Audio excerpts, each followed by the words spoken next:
సరే వీళ్ళు రాజకీయాలు మాట్లాడుతున్నారు, మీకు ఎవరు కావాలో వాళ్ళని తీసుకోండి.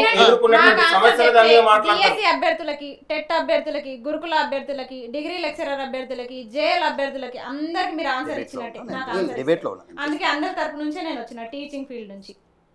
అవును, ఇప్పుడు నీకేదైనా సమస్యలు ఉన్నప్పుడు ఇక్కడ ఒక ఎడ్యుకేషన్ డైరెక్టర్ గారు ఉన్నారు, కమిషనర్ గారు ఉన్నారు, మీ వివిధ రూపాల్లో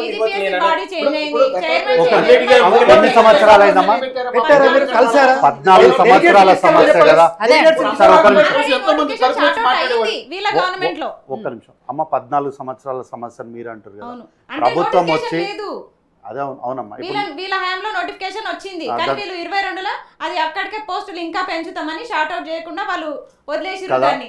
14 సంవత్సరాల సమస్యని మీరు ఓవర్ నైట్ లో ఒకటే రోజు రాత్రిలో క్లియర్ చేసి మాకు చెయ్యండి అంటే ఎట్లా అవుతుందమ్మా? అమ్మ ఒక్క నిమిషం, అదే నేను చెప్తామా. అయితే అమ్మ అయితే మీరు అడిగారు కదా, టీచింగ్ ఫీల్డ్ గురించి చెప్తా. అంగన్వాడీలో 149 మంది, ప్రైమరీలో 323 మంది, టోటల్గా 471 మంది ఈరోజు ప్రభుత్వ పాఠశాలలో జాయిన్ అయ్యారు. అయితే ఇప్పుడు జాయిన్ అయిన వాళ్ళకి చదువు చెప్పాలి కదా. చదువు చెప్పకుండా విద్యార్థులను కూర్చోబెడితే వాళ్ళు ఏం చేస్తారు? విద్యార్థులు 471 మంది వచ్చినారంటే వాళ్ళకు ఉపాధ్యాయులు ఇవ్వాలని ప్రభుత్వానికి తెలియదా? తెలుసు కదా. కాబట్టి మీ డిఎస్సిని క్లియర్ చేయడానికి ప్రభుత్వం సుముఖంగా ఉంది అని చెప్పడానికి ఇది ప్రామాణికంగా తీసుకోవచ్చు కదా. రెండోది ఏంది, ప్రైవేటు నుంచి 169 మంది ఈరోజు వచ్చారు ఇక్కడికి ప్రభుత్వ పాఠశాలలు. మరి వీళ్ళకి కూడా చదువు చెప్పాలి కదా. కాబట్టి గతంలో గురుకులాలు ఏమైనాయి అంటే, గతంలో గురుకులాలకు లెక్కపత్రం లేకుండా కిరాయి బిల్డింగ్లల్లా ఈరోజు సంవత్సరం ఇక్కడ, ఇంకో సంవత్సరం అక్కడ, ఇట్లా జరిగిన ప్రామాణికాలల్లా ఈరోజు శాశ్వత బిల్డింగ్లు కట్టినప్పుడు బిల్డింగ్లను ఏం చేసుకుంటాం? గోడలు చూసుకుంటే పూజలు చేస్తామా? చెయ్యం కదా. అంటే గురుకులాలు కట్టినారు అంటే దాని ఉద్దేశం ఏంటి? ఇక్కడ ఈ టీచర్లను తీసుకురావాలి అన్నటువంటి ఉద్దేశం ప్రభుత్వానికి ఉన్నట్టే కదా. ఈరోజు ప్రభుత్వము విస్తృతంగా ప్రచారం ఏం చేస్తుంది? మీ పిల్లల్ని ప్రభుత్వ బడికి పంపించండి అని వాడవాడకెళ్ళి ఈ ప్రచారం చేస్తుందా లేదా? ఈ ప్రామాణికంలో వచ్చిన విద్యార్థులకు చదువు చెప్పాలంటే ఉపాధ్యాయుల్ని నియమించాలన్నటువంటి సోయిల ప్రభుత్వం ఉంది అని ప్రామాణికంగా తీసుకోవచ్చు కదా. కాబట్టి మేమేమంటున్నామంటే, సమస్యలు ఉన్నాయి, సమస్యల నుంచి మేము పారిపోతలేము, మిమ్మల్ని అన్యాయం చేస్తామని మేము అంటలేము, ఉద్యోగాలు ఇవ్వమని మేము అంటలేము. అయితే మేమేమంటున్నామంటే మేము వీటన్నిటిని కూడా ఒక ఫౌండేషన్ పూర్తి అయిన తర్వాత ఉద్యోగం ఇవ్వడానికి మేము సిద్ధంగా ఉన్నామని చెప్తున్నాం. 14 సంవత్సరాల ఇష్యూ 2 సంవత్సరాల్లో క్లియర్ అవుతుందా అని చెప్పేసి మీరు అడిగిరు కదా. మరి ఆ రోజు ఏ సోయితోనో మీరు జూన్లో 17కి ఖచ్చితంగా డిగ్రీ లెక్చరర్ నోటిఫికేషన్ ఇస్తాము అని చెప్పేసి జాబ్ క్యాలెండర్లో ఇచ్చిరు. అలాగే జనరల్ డిఎల్ సపరేటు, గురుకుల డిఎల్ సపరేటు. మరి మీరు జాబ్ క్యాలెండర్లో ఇచ్చిరు, చూసుకోండి. మరి 14 సంవత్సరాల ఇష్యూని మీరు షార్ట్ అవుట్ చేయకుండా మరి ఏ నమ్మకంతో మీరు ఆ డేట్ ఇచ్చిరు కదమ్మా. అయితే ఎప్పుడైనా సరే మనం ఒక ప్రయత్నం చేయడానికి ఒక టార్గెట్ అనేది ఫిక్స్ చేసుకుంటాం. కొన్నిసార్లు మనం 100% వెళ్ళి టార్గెట్ని రీచ్ అవుతాం, కొన్నిసార్లు లేట్ అవుతాం.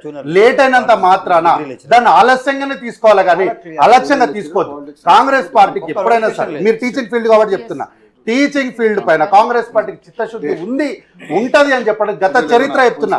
2012 జూన్ 29 నాడు 21,343 జంబో డిఎస్సి చేసిన మాట నిజం కాదా?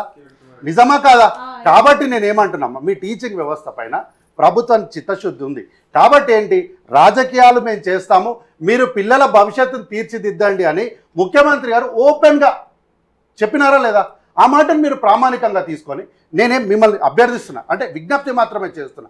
లేట్ అయినంత మాత్రాన మిమ్మల్ని ఏదో రోడ్డు మీద వదిలేసినాం, మనం మీకు న్యాయం చేయకూడదని ప్రభుత్వం మీద కంకణం కట్టుకుందని దయచేసి మీరు ఆ భ్రమలోకి, అంటే ఆరోలోకి వెళ్ళకూడదని రిక్వెస్ట్ చేస్తున్నా. ఒకరోజు లేట్ అయిందేమో, బట్ డెఫినెట్గా టీచర్లకు సంబంధించినటువంటి ఉద్యోగాలను భర్తీ చేయడానికి ప్రభుత్వం చాలా చిత్తశుద్ధిగా ఉంది.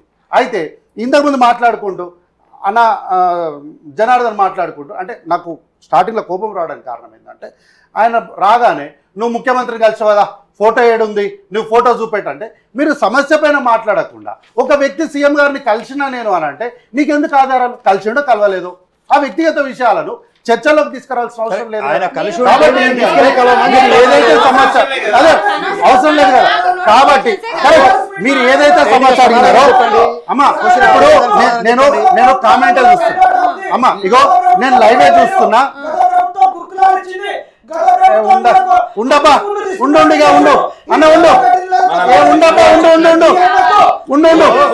అమ్మా ఇగో నేను లైవ్ పెట్టుకొని చూస్తున్నా దాదాపు 8 మంది మీకేమంటున్నారంటే అమ్మ ప్రశ్న కరెక్ట్ గా అడిగినారు టీచర్స్ గురించి కరెక్ట్ గా అడగండి అని కామెంట్ రూపంలో పెడుతున్నారు ఆయన మాట్లాడుతుంటే నువ్వు ఆపేసే బాబా అని చెప్తున్నా అంటే ఇక భాష నేను చదవకూడదు కాబట్టి వదిలేసి మీరు ప్రశ్న ఏదైతే అడిగినారో ఆ ప్రశ్న అడిగితే సమాధానం చెప్పడానికి ప్రభుత్వం సిద్ధంగా ఉన్నాం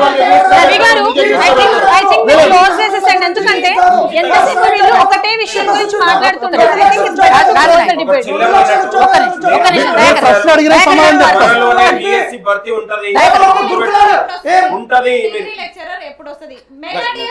అతి త్వరలో అనేది ఎప్పుడో తెలుస్తలేదు కానీ పాఠశాల విద్య పెద్దపీట వేస్తుంది కాబట్టి ముఖ్యమంత్రి గారే విద్యాశాఖ మంత్రి తన దగ్గర పెట్టుకొని తెలంగాణలో పెద్దపీట వేసి ఎన్నడూ లేని విధంగా 21,000 కోట్ల రూపాయలు పాఠశాల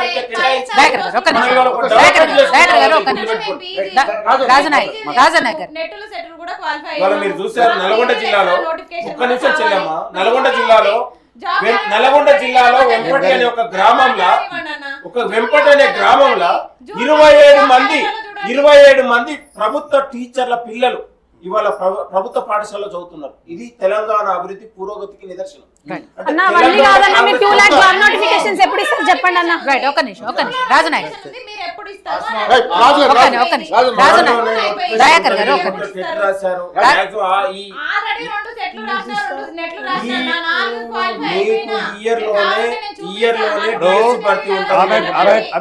డైరెక్ట్ క్వశ్చన్ ఏంటంటే బ్రదర్ తెలంగాణ ఒక నిమిషం మేడం తెలంగాణ రాష్ట్రంలో డిఎస్సి మన ఏదైతే డిగ్రీ కాలేజ్ లెక్చరర్ ఉందో స్పెషల్ డిగ్రీ కాలేజ్ లెక్చరర్స్ అంటే గవర్నమెంట్ డిగ్రీ కాలేజ్ లెక్చరర్ మనకు సపరేట్ గా ఉన్నాయి గురుకుల డిగ్రీ కాలేజ్ లెక్చరర్ సపరేట్ గా వాటికి క్వాలిఫికేషన్ వేరు వీటికి క్వాలిఫికేషన్ వేరు ఇప్పుడు గురుకుల డిగ్రీ కాలేజ్ లెక్చరర్ కావాలంటే ఖచ్చితంగా బిఎడ్ ఉండాలి గురుకుల జూనియర్ కాలేజ్ లెక్చరర్ కావాలంటే ఖచ్చితంగా బిఎడ్ ఉండాలి కానీ జనరల్ డిగ్రీ కాలేజ్ లెక్చరర్ కు ఏం అవసరం లేదు మీకు పీజీ ఉంటే చాలు ఆ సబ్జెక్ట్ లో పోస్ట్ ఉండాలి అయితే ఒక నిమిషం అమ్మ ఆ సబ్జెక్ట్ లో నోటిఫికేషన్ మేము ఎప్పుడు ఇస్తామని చెప్పారు వీళ్ళు చాలా క్లియర్ గా జూన్ లో ఇస్తామని చెప్పారు ఇప్పటి వరకు నోటిఫికేషన్ లేదు ఒకటి ఇప్పుడు సెట్ క్వాలిఫై అయినటువంటి వాళ్ళు ఎలిజిబుల్ దానికి అసిస్టెంట్ ప్రొఫెసర్ కి పిహెచ్డి అయిన వాళ్ళు ఎలిజిబుల్ ప్లస్ నెట్ క్వాలిఫై అయిన వాళ్ళు ఎలిజిబుల్ ఇవన్నీ క్వాలిఫై అయిన వాళ్ళం ఇక్కడ ఉన్నాం నేను సెట్ క్వాలిఫై అయ్యాను ఇంగ్లీష్ లో నేను నెట్ క్వాలిఫై అయ్యాను ఐ ఫినిష్డ్ మై పిహెచ్డి ఆమె కూడా సెట్ క్వాలిఫై అయింది నెట్ క్వాలిఫై అయింది పిహెచ్డి పర్సూ చేస్తుంది వాళ్ళు అడిగేది ఏంటంటే మీరు ఇవాళ డిఎస్సి వేయలేకపోయింది కదా సరే మేము చదువుకున్న క్వాలిఫికేషన్కి అర్హత గల డిగ్రీ కాలేజ్ లెక్చరర్ వేస్తే మేము అదేనే తెచ్చుకుంటాం కదా మాకు సమయం ఉంది మాకు క్వాలిఫికేషన్ ఉంది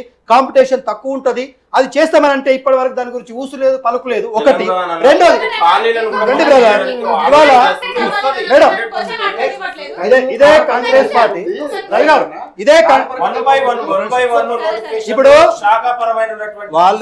వాళ్ళు ఏమడుగుతున్నారంటే బ్రదర్ ఇప్పుడు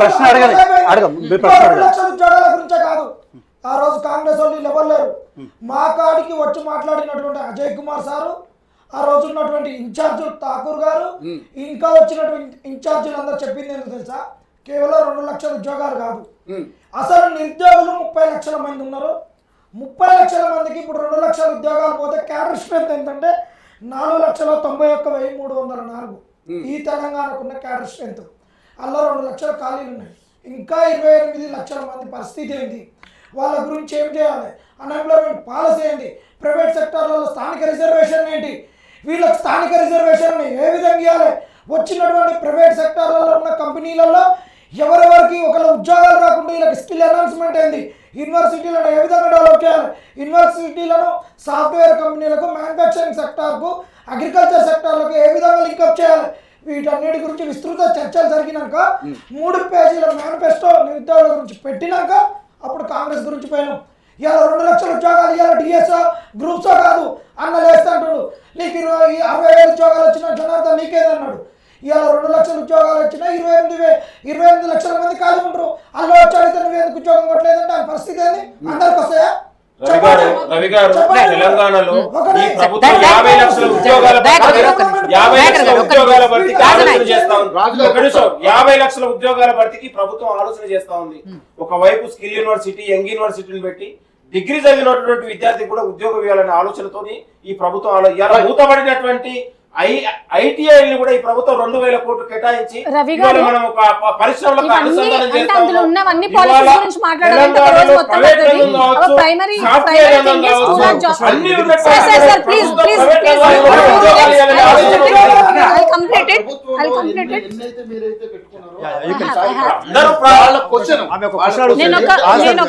Please give me 2 minutes. Please give me 2 minutes and end it out. అవసరం లేదు sir. First thing youth declaration. ఇప్పుడు ఎస్సీ ఎస్టీ బీసీ అంటే ఎస్సీ బీసీ డిక్లరేషన్స్ ఇవి చెప్తున్నారు కదా మీరు, అట్లా యూత్ డిక్లరేషన్ ఎందుకు చేయలేకపోతున్నారు? This is my first question. ఎందుకంటే యాజ్ యూ నో, మీరు కూడా ఉస్మానియా యూనివర్సిటీ నుంచి వచ్చిన స్టూడెంట్సే కాబట్టి మీకు తెలుసు అక్కడ ఎంత ఇబ్బంది పడుతున్నారు ఏంటిది అనేది.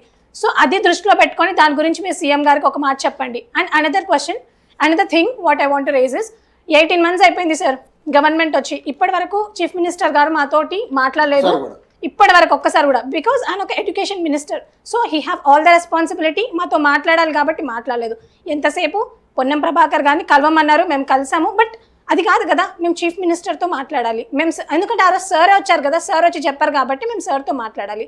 అనదర్ థింగ్ సార్, గ్రూప్ 1 గురించి ఒక విషయం చెప్తాను. ఎందుకంటే నేను ఒక గిరిజన బిడ్డ కాబట్టి నా గిరిజనులు మోసపోతున్నారు. ఎస్సీ ఎస్టీ బీసీ ప్రతి ఒక్కరు కూడా GO29 తీసుకొచ్చినందుకు చాలా ఇబ్బంది పడుతున్నారు sir. As you know, prelims వరకే they are getting restricted because of this GO29 కాబట్టి I have one small request. మీ గవర్నమెంట్ రేవంత్ రెడ్డి గారు, ఉత్తమ్ కుమార్ రెడ్డి గారు ఏం చెప్పారంటే యూపీఎస్సీ ప్యాటర్న్లో కంప్లీట్ చేస్తానన్నారు. యూపీఎస్సీ అనేది ఒక సైకిల్ సార్. ఇప్పుడు ఇంటర్వ్యూ అవ్వలేదు, ఇంటర్వ్యూ అవ్వకపోయినా కూడా ఆల్రెడీ మాకు నోటిఫికేషన్ రిలీజ్ అయిపోయింది. సో అట్లా ఇప్పుడు గ్రూప్ 1 సార్ 3 years అయింది. గ్రూప్ 2 ఇంకొక ఇప్పుడు కేసులు పడ్డాయి అనుకోండి, ఇంకో 3-4 years అవుతుంది. 3-4 years వరకు వాళ్ళు వెయిట్ చేస్తూనే ఉంటారా? లేదు కదా. మీరు ఒక క్యాలెండర్ ఏదో మా మొహాన్ని కొడితే మేము చదువుకుంటాం కదా, అది కూడా ఒక అథెంటికేషన్ అనేది ఉండాలి. దానికి ఉద్యోగానికి గ్యాప్ ఉండాలి, ఒక అథెంటికేషన్ ఉండాలి. ఇప్పుడు మీరు గ్రూప్ 2, గ్రూప్ 3, గ్రూప్ 4 అన్నీ ఒకటేసారి పెట్టేస్తే ప్రతి స్టూడెంట్ అన్ని దానికి ప్రిపేర్ అవుతారు సార్. వాళ్ళు ఎట్లా చదువుతారు చెప్పండి? ఇప్పుడు డిఎస్సి చదువుకునే వాళ్ళు కూడా they are interested in writing group 1 exam. Group 1 చదివే వాళ్ళు కూడా యూపీఎస్సీ రాస్తున్నారు.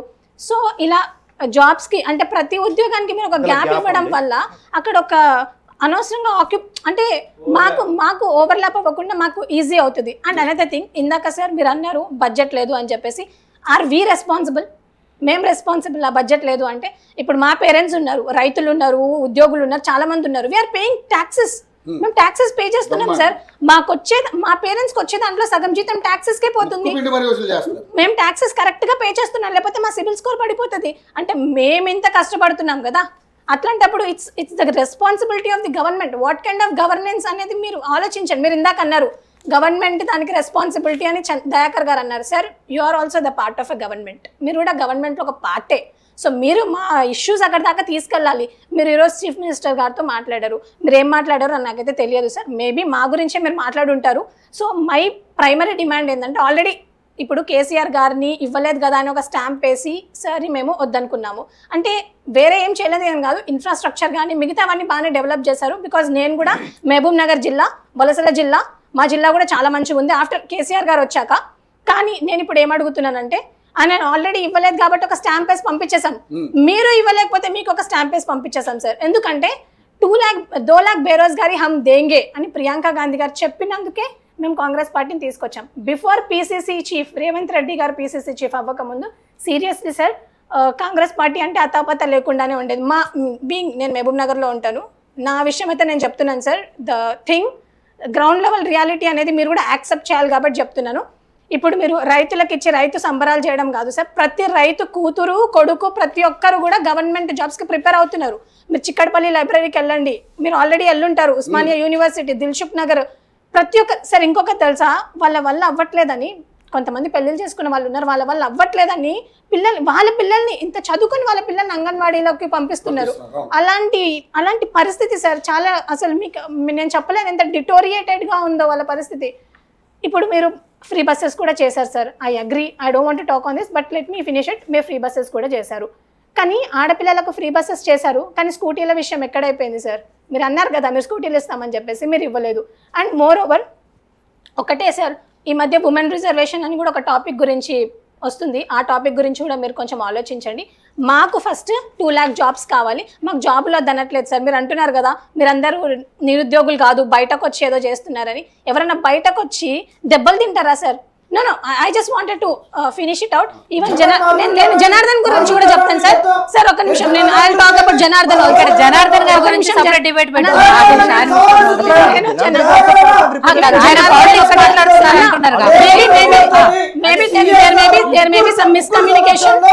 నిరుద్యోగ అంశం గురించి వీటి గురించి చర్చ పెట్టండి, అన్ని కావాలి. నువ్వు చేపిస్తే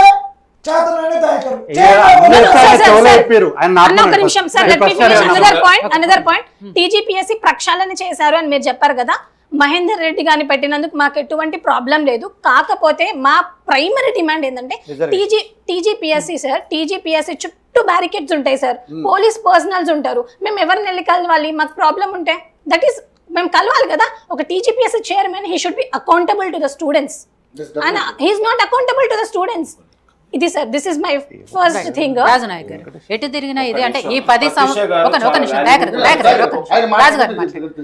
సంవత్సరాల పాపం 2 సంవత్సరాలు పోదు అంటున్నారు. ఎటు తిరిగి అది మళ్ళీ బీఆర్ఎస్ చుట్టే తిరుగుతారు. ఒక విషయం అండి, వీళ్ళకి పాపం ఎట్లుందంటే వీళ్ళది చేతకాక మంగళవారం అనేది వీళ్ళకి అర్థమైపోయింది. వీళ్ళకి ఇప్పుడు ఏం పరిస్థితి అంటే 100 ఏళ్ల పార్టీ అని నేను మాట్లాడలేదండి, వాళ్ళే మాట్లాడారు. ఎలక్షన్ కంటే ముందు వీళ్ళు ఏం చేసిరంటే ఈ రాష్ట్రాన్ని అప్పుల కుప్పగా చేసిర్రు, మాకు ఒక్కసారి అవకాశం ఇవ్వండి, సంవత్సరంలోనే మీ జీవితాల్లో వెలుగులు నింపుతామన్నారు. నా డైలాగ్ కాదు ఇది, ముఖ్యమంత్రి గారి డైలాగ్, రాహుల్ గాంధీ గారి డైలాగ్, ప్రియాంక గాంధీ గారి డైలాగ్.